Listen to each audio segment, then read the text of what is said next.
那在金融普惠化的口号之下 ，Robinhood 呢快速成长，成为新一代的金融服务商。那么呢，他们呢除了在传统金融方面呢不断的增长之外呢，同时也是在加密领域呢不断的增强他们的影响力。在接下来的炉边对谈环节当中，我们是非常有幸啊，那能够呢请到 Robinhood 他们的 Crypto 总经理 Johan Kerbra 跟我们远程连线对话。那下面呢就请出我们这一场对话的主持人 Foresight News COO Wendy Ye。Next, let's welcome our moderator Wendy and Johan. Johan? Hi, how are you? Yeah, would you like to say hello to everybody here attending our Foresight 2024 in Hong Kong? You're from San Francisco, right? Where's my That's home? correct. So I'm calling from a bit far, but hi everybody. Great to be with you remotely. And I'm Johan. I lead the crypto business at Robinhood. Thank you so much. And first, I think I have to say congratulations to you because under your leadership, I think Robinhood just published a very impressive financial numbers for the second quarter of 2024, right? And it's also very impressive that your revenue coming from the crypto part actually more than doubled from that of equities. That's really amazing. So tell us, like, what does crypto mean to Robinhood? Yeah, so, for Robinhood, we have been offering cryptocurrency since 2018, and it's been one of our core products that we've been offering. And we think it's very important because we do believe that crypto is going to be, powering the next financial framework of tomorrow.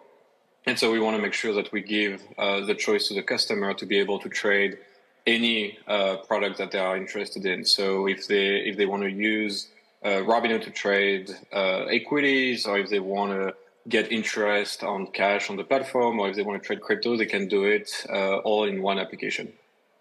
Yeah, and on the spending side, you also have made like a very significant moves that include the 200 million acquisition of the exchange called Bitstamp. So tell us, like, why this exchange specifically, and what are the factors that help to lead to this decision? So, the Bitstamp acquisition is something that I'm really excited, and I think everyone at Robinhood is really excited as well.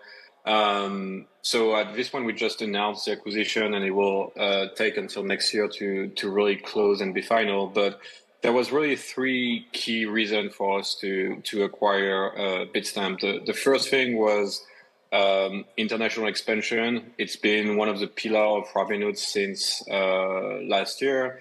And Bitstamp already has about 50 licenses internationally. So they will bring customers from the UK, they will bring customers from Asia and from Europe. So, it's a very important step forward into our international expansion. The second thing was the exchange. We really wanted to be able to offer more advanced feature to some of our advanced customers. And for that, having an exchange is really beneficial. And the third thing was expanding and diversifying our revenue on the crypto side. And Bitstamp brings institutional business with already established relationship with a lot of institutions. They also have products that, we don't have. So, for example, they have crypto as a service that other businesses can integrate directly and use a Bitstamp exchange to offer crypto to their customer. So all of this will really help us actually diversify our current product internationally and for institution as well. Yeah, and speaking of global expansion, you are also facing competition within and outside of the United States, and some of your competitors are even attending our event today. So tell us, like, on top of this very recent acquisition, do you have any other plans to help secure a spot for Robinhood in this global landscape, and even like catch up maybe to Coinbase in the United States? Yeah, absolutely. For us, the global expansion is something that we are really investing in, and I think it takes a lot of time to secure the right license in every different country and make sure that we can offer a product that is also tailored to the customer base in that specific country.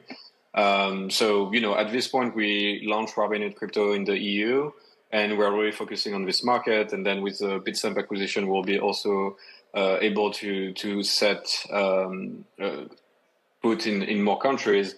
But I think our point of view on how we enter a market is a bit different from some of our competitors.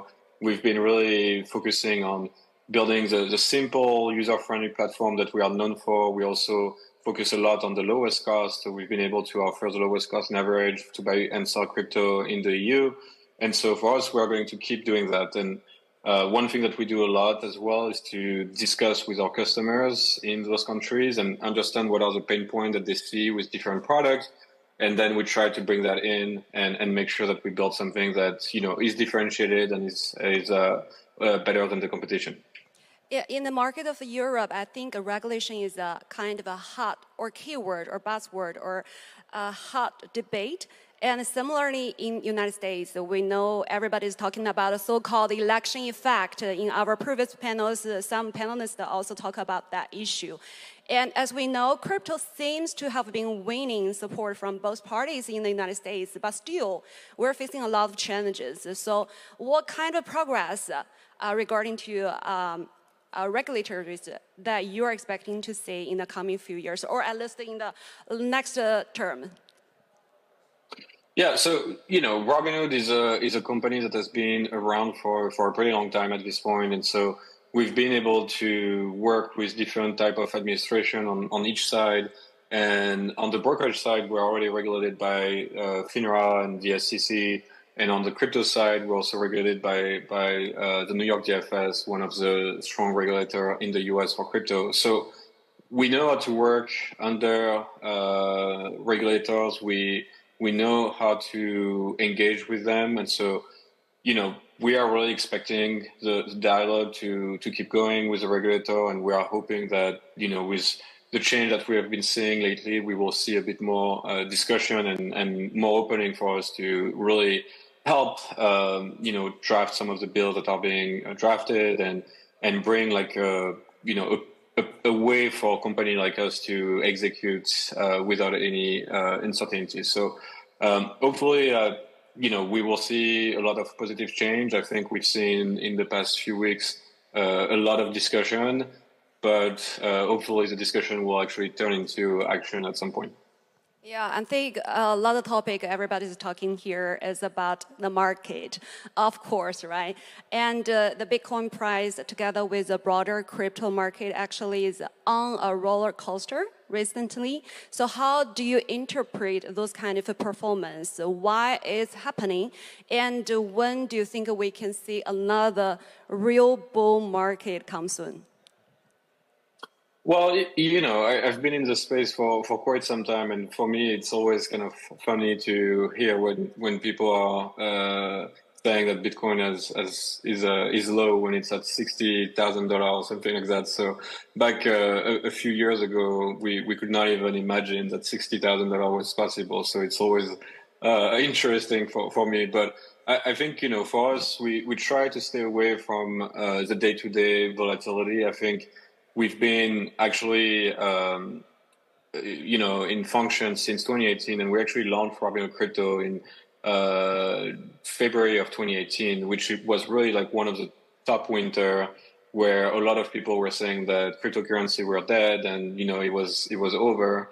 And so for us, our main focus has been to make sure that we build feature and we take advantage of this moment where there is a bit less activity, to make sure that we have our product ready when there is a bit more activity and more volume.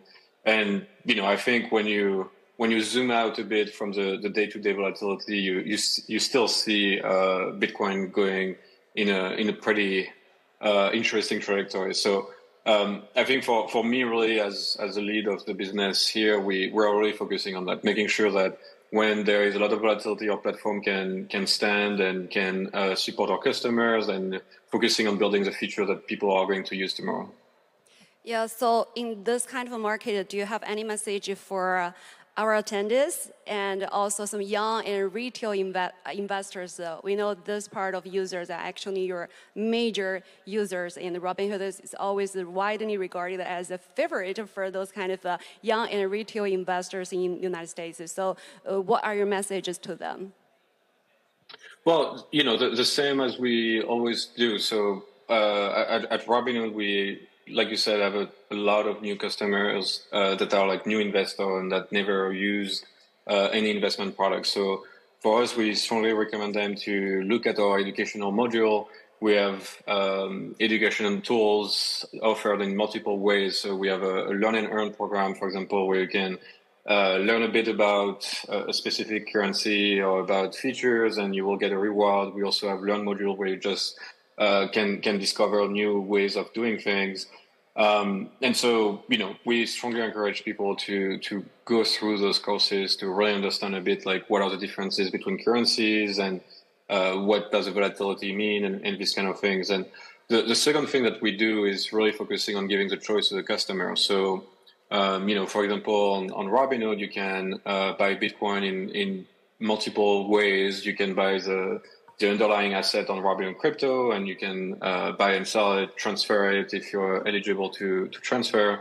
But you can also use your retirement account or your brokerage account to also buy one of the ETF. We have the 11 ETF. So all the different ways to access to the cryptos are offered, and so our focus is to really give them the choice. Yeah, that is do your own research, right? Always remember that. Thank you so much. In time issue, we have to end the conversation here, but we always look forward to chat with you very soon in the future. Thank you so much. I have to give the stage back to Bianca. Thank you so much again. Thanks for for your having time. me. Thank you, Wendy. Bye-bye. Thank you, Yuhan, for the wonderful discussion.